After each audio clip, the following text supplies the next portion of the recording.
Vamos escrever Demore, usando as mesmas letras, mas tem o mesmo significado? Não tem, nós sabemos que não tem. Vocês já imaginaram se nas leis naturais, nas leis divinas, na natureza, não houvesse uma ordem, uma disciplina nas coisas? Toda essa engrenagem que move o universo, esse movimento de rotação e translação, né? Que os astros, os planetas se atraem e tem todo esse movimento que faz as 4 estações, que o Sol nasce, o Sol desce, né? Vocês já imaginaram se o Rio Tietê, todo dia ele resolvesse correr por um leito diferente? Mudasse o seu leito? Né? Vocês já imaginaram se no nosso relógio de pulso a gente olhasse assim, hoje onde está o número 3, amanhã fosse o número 5, o número 8? Então estamos dando exemplos de como seria a desordem se nós não tivéssemos uma ordem e uma disciplina em nossas vidas. Né? Vocês já imaginaram se o sol não tivesse horário para nascer? Cada dia ele nascesse num horário diferente? É? Como seria isso? Quando a gente faz uma viagem de avião, que sai daqui e vai para o Japão, por exemplo, que lá, meio-dia aqui é meia-noite lá, a gente já sente esse problema do fuso horário. Você sai daqui de dia, meio-dia, aí você demora lá não sei quantas horas de avião, chega lá, você vê um horário totalmente diferente, você sente fome na hora que tem que dormir, sente sono na hora que tem que ficar acordado, é o problema do fuso horário. Agora imagine se na natureza as coisas fossem mudando, né? Todo dia. Então, mas nós somos ou nos tornamos inteligentes? Nós somos seres que já trazemos conosco registros de existências anteriores, ou nós nos tornamos inteligentes? Então vejam, Richard Bach, ele foi um piloto da Força Aérea Americana. Mas isso não impediu, com a sua sensibilidade, de ele ser um escritor, de ele ser um filósofo. Então ele tem algumas obras editadas. Mas um grande pensador, vejam, aprender a descobrir aquilo que você já sabe. Nós precisamos aprender a buscar dentro de cada um e descobrir esse potencial adormecido que está aqui, que está com cada um de nós. Nós precisamos acreditar nisso. Veja que Albert Einstein, né? O sábio da teoria da relatividade, né? Albert Einstein, ele disse, penso 99 vezes e nada descubro. Deixo de pensar, mergulho no silêncio e a verdade me é revelada. Ele pensava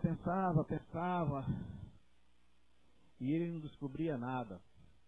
Aí de repente ele parava de pensar, mas esse parar de pensar dele, dar um mergulho no silêncio que ele diz, é a reflexão, é a meditação, é a busca do eu interior, para descobrir aquilo que está no subconsciente e trazer para o consciente.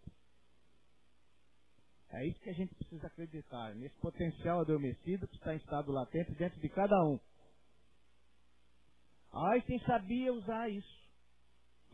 Ele dava um mergulho no seu eu, como ele diz aqui.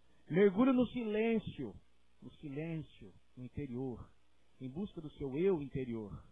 Aí, ele disse, aí a verdade me era revelada. Por quê? Porque ele trazia coisas do subconsciente, que todos nós temos registradas, e trazia para o consciente.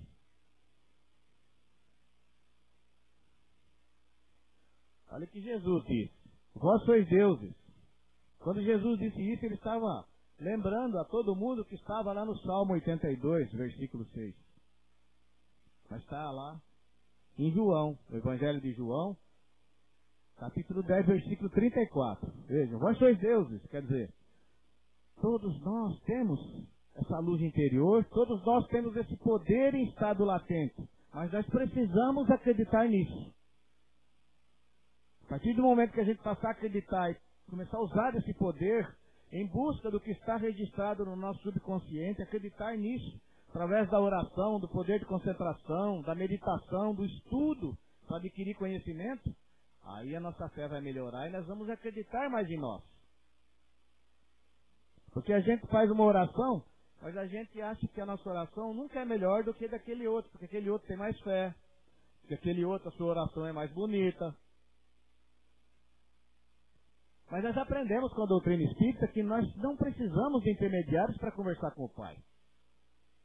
Nós aprendemos que nós somos capazes, todos nós somos todos filhos do único Pai. Se Ele é nosso Pai, então por que eu tenho que procurar intermediário para conversar com Ele? Jesus disse, recolha-se no seu quarto, no silêncio do seu quarto, e lá você faça a sua oração em silêncio. Porque antes de você pedir, o Pai já sabe do que você está precisando. Porque Ele é onisciente, Ele é onipresente. Quer dizer, antes de pedir, o Pai já sabe das minhas necessidades. Mas por que às vezes minhas necessidades não são atendidas? Porque às vezes eu peço coisas que... Às vezes eu estou mais preocupado com coisas materiais, ou então eu faço um pedido de coisas que ainda eu não tenho mérito para aquilo. Então, pode demorar para ter a resposta. Então, nós temos que fazer por merecer. Não basta pedir. Tem que haver merecimento.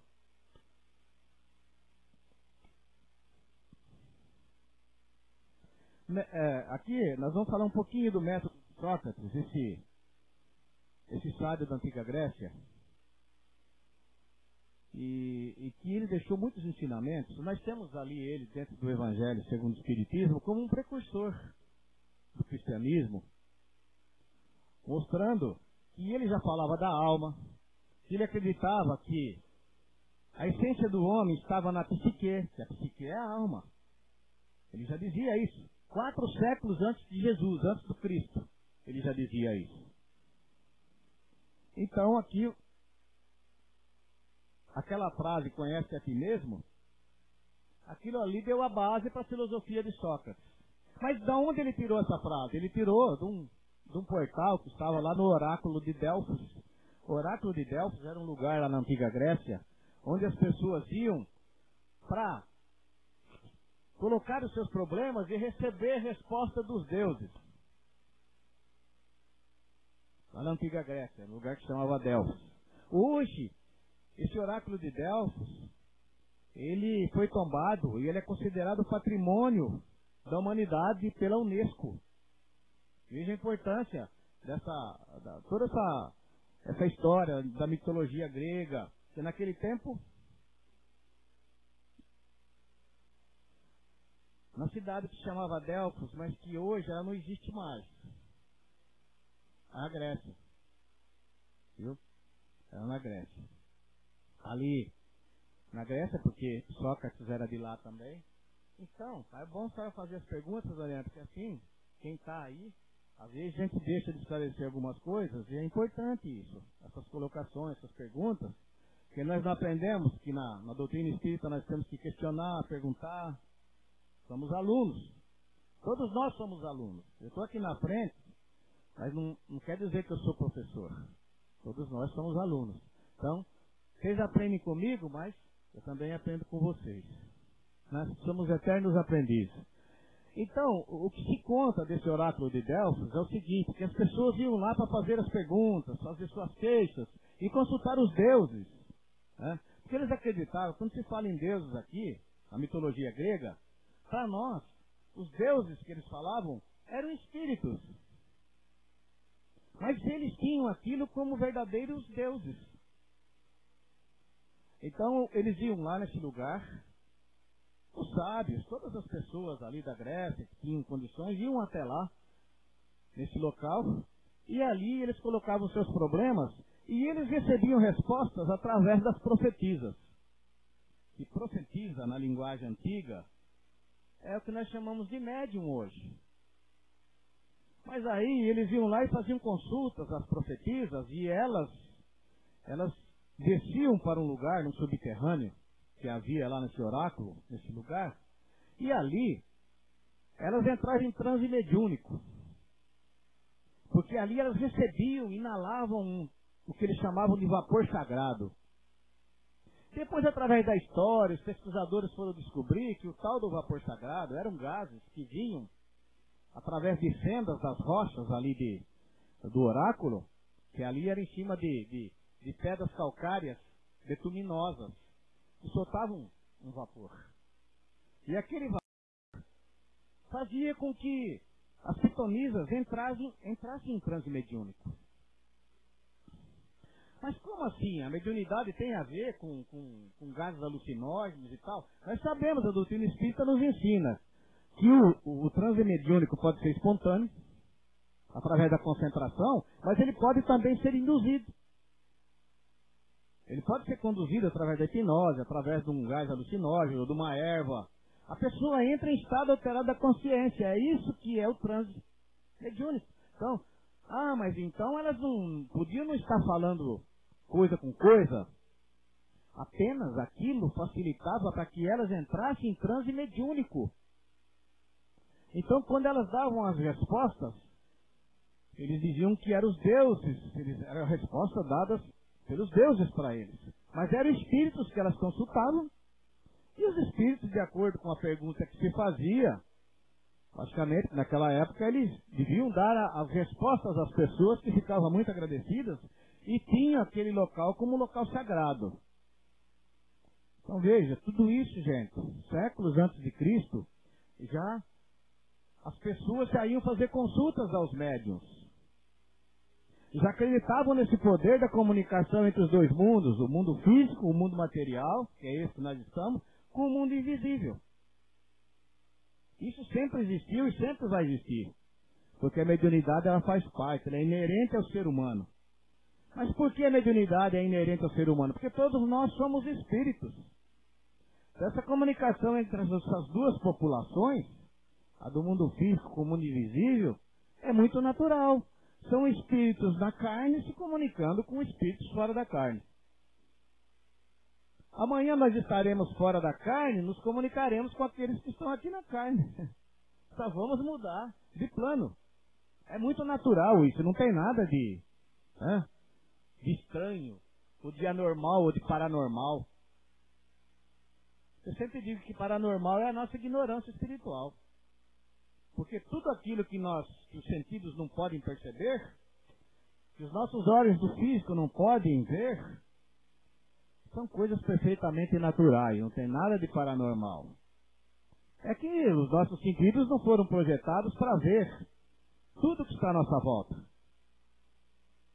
Exupéry, um sábio francês da antiguidade, ele disse que só vê bem quem vê com os olhos da alma.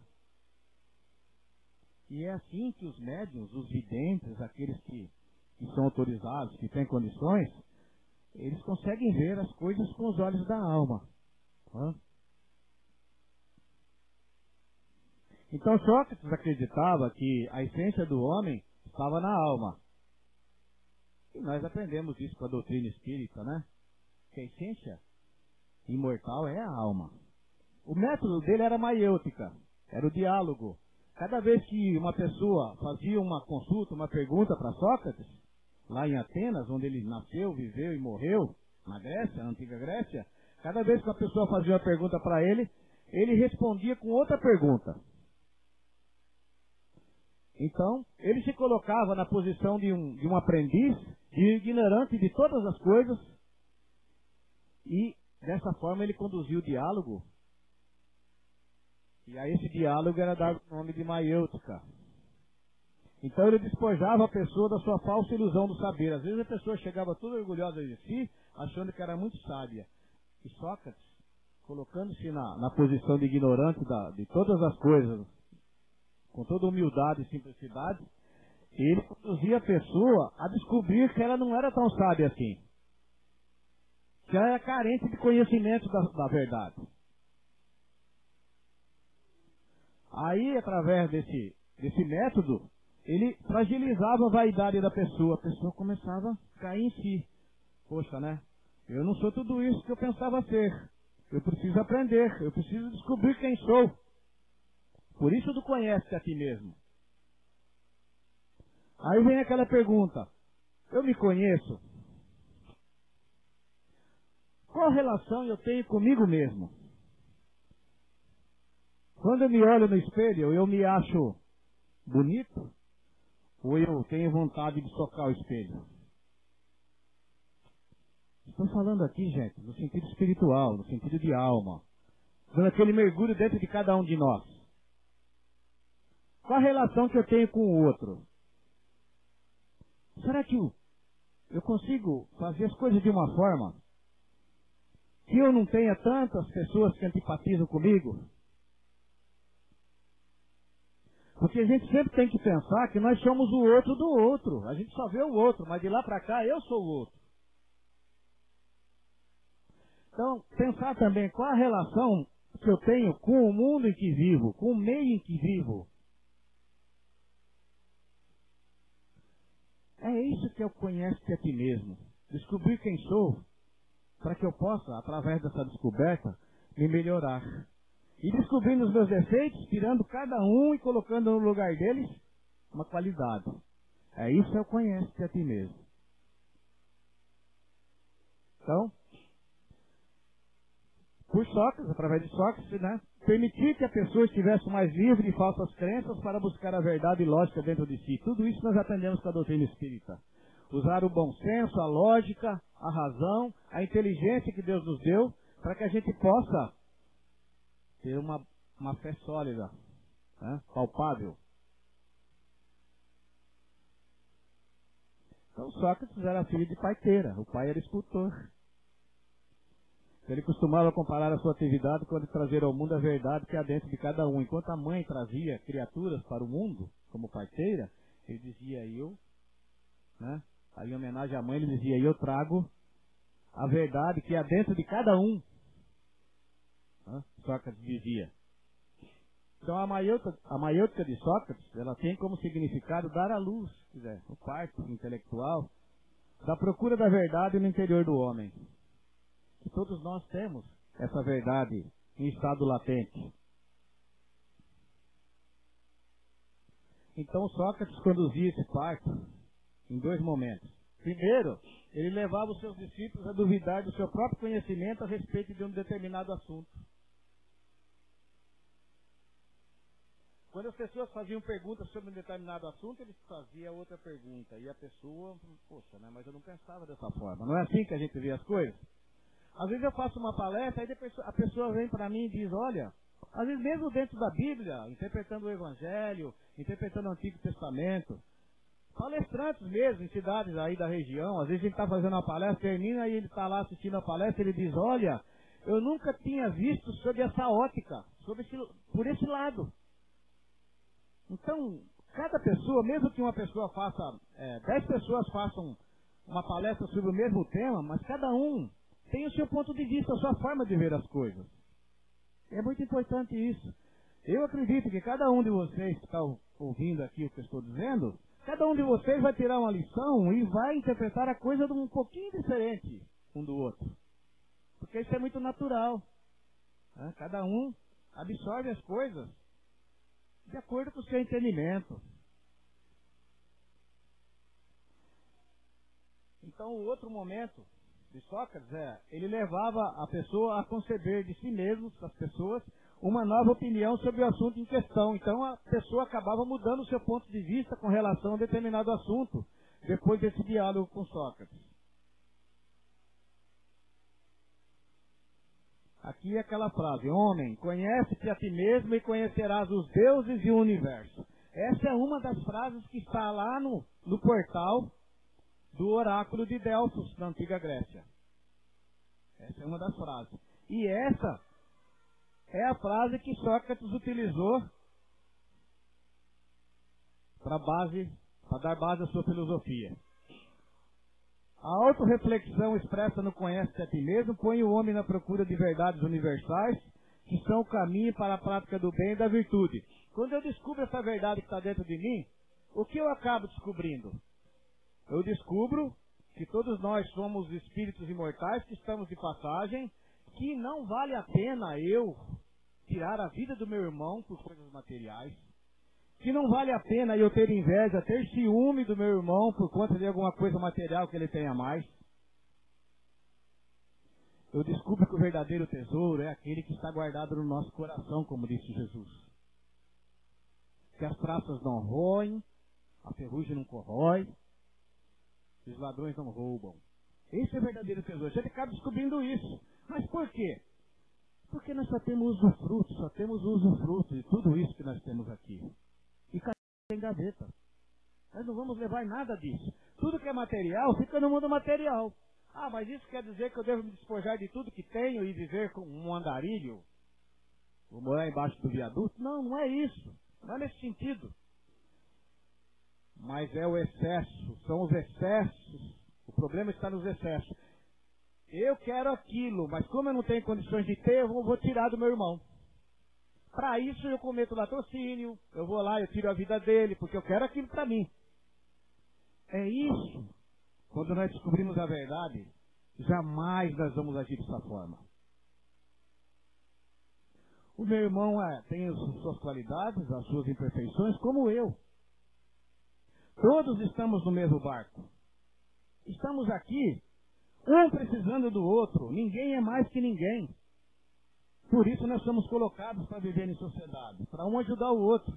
Quando nós estendemos a mão para alguém, aquele alguém também tem que estender a mão para nós. Para que as mãos se toquem e possam se ajudar. Às vezes a gente estende a mão para alguém, mas aquele alguém não quer ser ajudado, não quer estender a mão para a gente. Então a gente vai estendendo a mão, mas aquela pessoa fica ali esperando que todos estendam a mão para ela, as mãos para ela, mas ela não se toca de que tem que partir dela também o interesse. Se ela tem que se mexer, que ela tem que dar o primeiro passo. Cada um tem que fazer sua parte. Hã?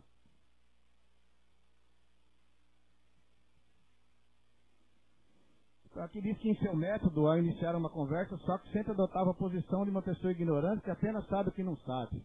Essa frase é dele. Eu só sei que nada sei.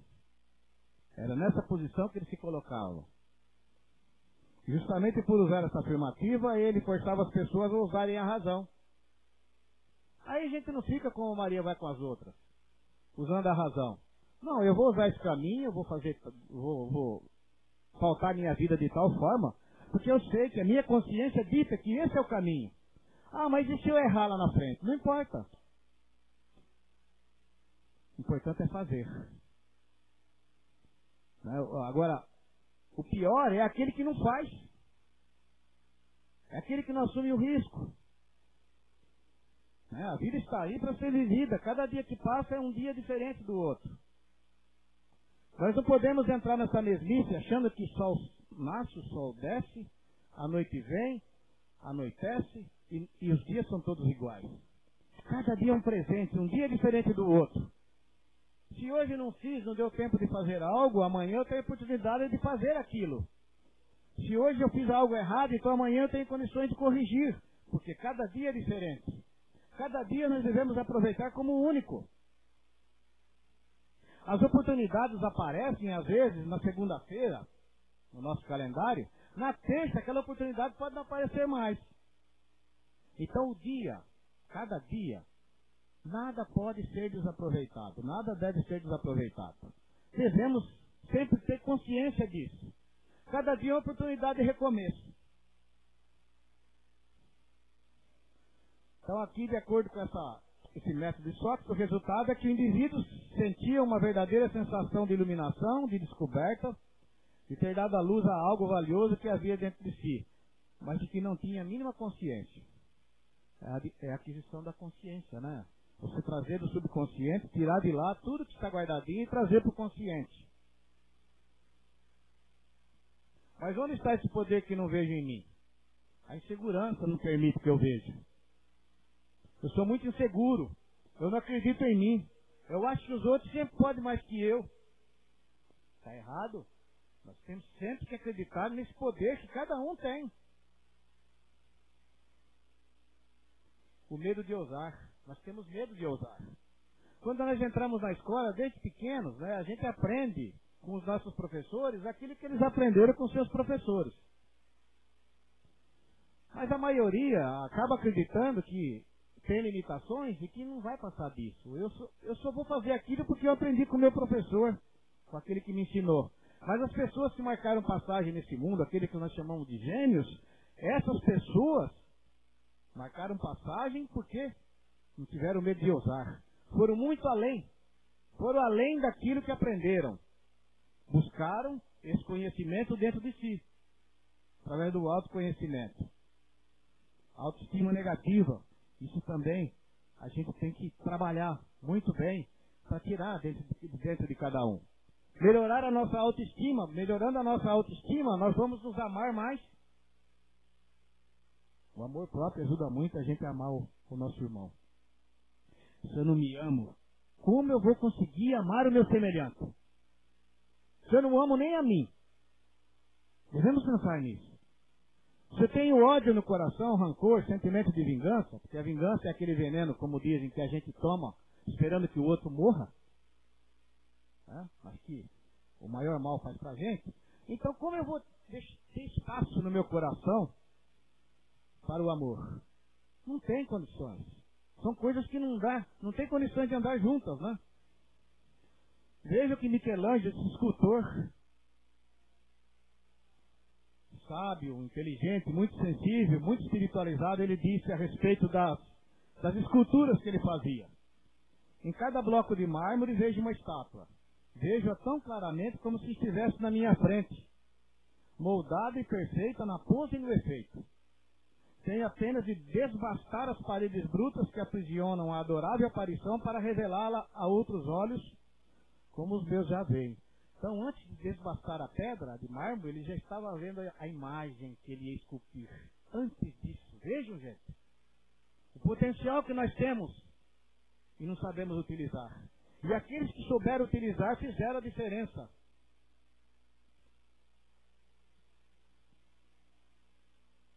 Aí perguntaram para ele como ele fazia uma escultura. Olha a resposta dele. Simplesmente retiro do bloco de mármore tudo que não é necessário. Ele já estava vendo a escultura antes de desbastar, antes de tirar as escamas da pedra. Ele já estava ali visualizando. Então eu vou lá e só tiro as escamas dela, que é para que os outros vejam aquilo que eu já estava vendo. Veja que potencial, né? Essa aqui é Pietà, a escultura, uma das mais famosas do Michelangelo, e que ela está exposta lá no Vaticano, lá na Capela de São Pedro. Ela está exposta lá. É um dos lugares mais visitados do mundo, né? Considerando essas obras e outras coisas mais. Né? Então, Pietà, ela representa aqui Maria com Jesus no colo, que na nossa língua significa piedade. Pietà. Então, nós precisamos tirar as escamas da nossa ignorância para poder caminhar, aprender. Precisamos tirar as escamas do nosso medo de ousar. Melhorar a nossa autoestima, né? Tirar de dentro de nós essa autoestima negativa e aparecerá esse ser poderoso e radiante que todos nós somos. Vocês poderão fazer tudo o que faço e muito mais, disse Jesus. Vejam. Jesus sabe. Não digo sabia porque Jesus está vivo. Ele só saiu do físico e continua no nosso meio. Jesus sabe do nosso potencial. Por isso ele convidava a gente a dar um mergulho dentro de cada um, para acreditar que nós podemos fazer tudo o que ele fazia. Mas eu, no estágio espiritual que me encontro hoje, eu tenho condições de fazer o que Jesus fazia? Pode ser que não. Com certeza não. Mas como eu vou conseguir isso? Através da lei das existências sucessivas. Eu acho que eu vou chegar num ponto que eu vou alcançar e vou poder fazer aquilo que Jesus fazia. Todos nós.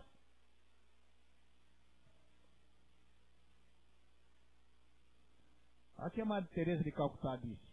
O homem precisa modificar-se continuamente para continuar sendo o que é. Nós não podemos ficar parados, estagnados. Nós temos que buscar a evolução, o progresso, o intelecto moral, o conhecimento, para poder continuar crescendo. É para isso que a gente está aqui.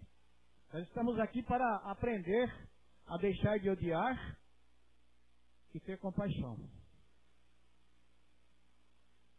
Em outras palavras, está dizendo novos conhecimentos e novos hábitos para um dia descobrirmos que o tesouro está dentro do nosso coração. Foi aquilo que Jesus nos disse, né? Todo esse tesouro está guardado no nosso coração. Aprender a descobrir que Deus está em nós, a descobrir que todas as qualidades de forma latente já estão no nosso interior. O reino dos céus habita em vós, está no meio de vós, disse Jesus. Nós podemos fazer o nosso céu ou o nosso inferno porque ele está no nosso consciente. É um estado consciencial. Eu posso sentir um céu dentro de mim.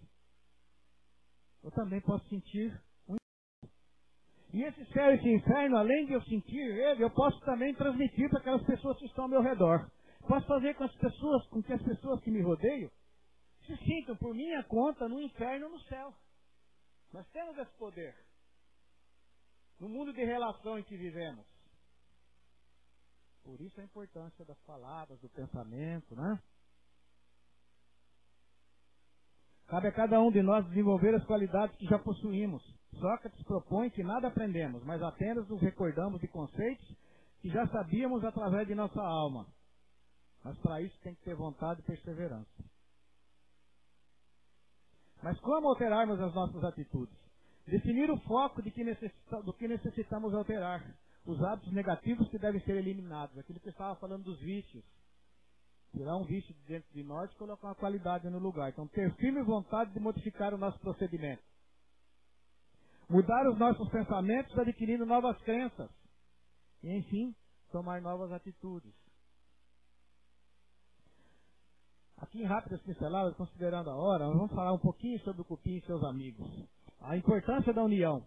O cupim é o único animal, o único bichinho que a gente conhece que consegue digerir a celulose. Que as paredes das árvores, 33% é composto de celulose. Mas nós humanos e muitos animais não conseguem digerir a celulose.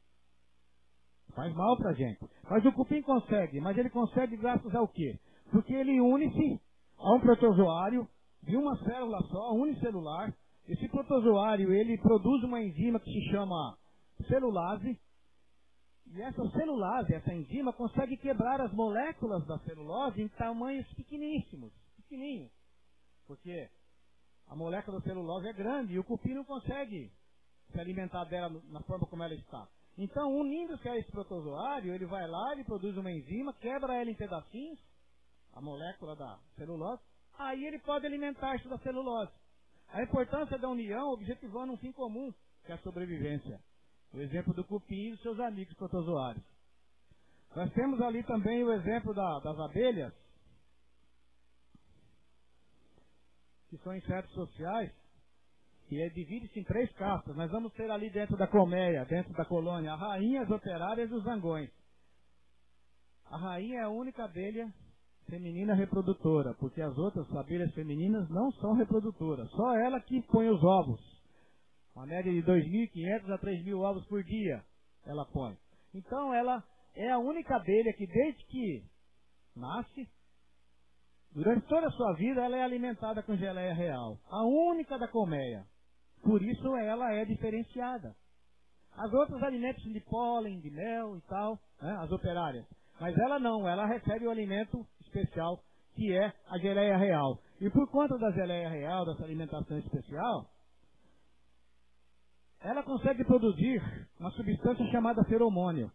E o feromônio, através do seu odor, ela mostra a todos da colônia, a todas as operárias, que ela está presente, ela não precisa ordenar nada. Só o odor do feromônio, que ela passa para todas as operárias, já diz que existe ali uma abelha rainha, que ela está presente e está em atividade.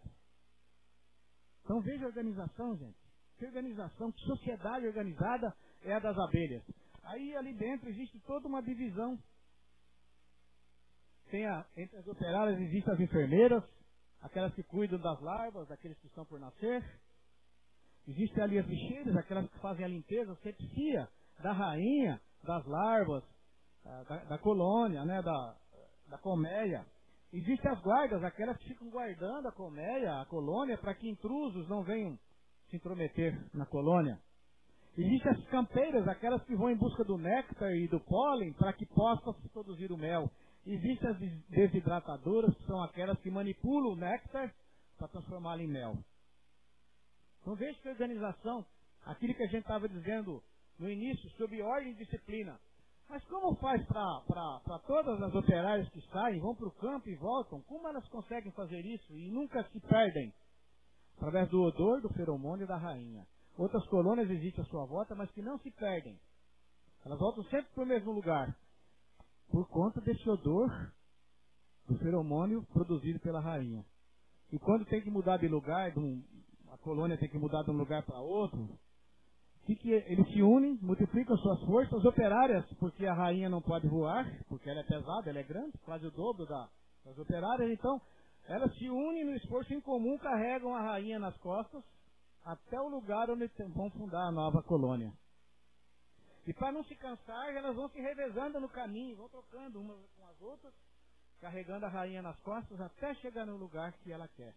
Então vejam, esses exemplos são para mostrar a importância da disciplina, da ordem, do trabalho, da organização, da união para multiplicar as nossas forças.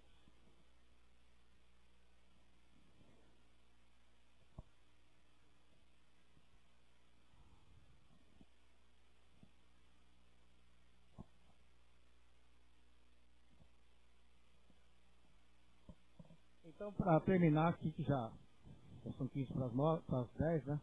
Então, essa frase também do Richard Bach, que é aquele piloto da Força Aérea Americana, que eu disse para vocês, eis um teste para saber se você terminou sua missão na Terra. Se você está vivo, não terminou.